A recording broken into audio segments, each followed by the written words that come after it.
Hello YouTube viewers, स्वागत आहे तुमचं रेडिओ वंडर डायरीमध्ये.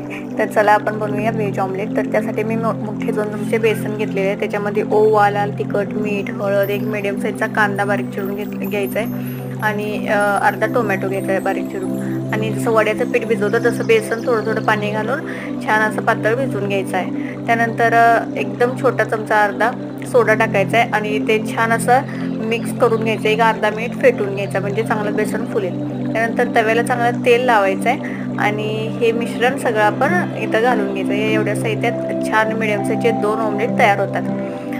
तर थोडंसं होईल तितकं पातळ पसरायचं आहे, कारण नंतर फुलून ते असं जाडसर होतं.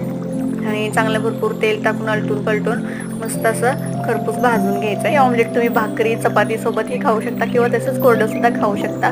थंड झाल्यावर सुद्धा चांगलं लागतं आणि गरमागरम तर एक नंबर लागतं. तर नक्की ट्राय करा. थँक्यू. Bye bye.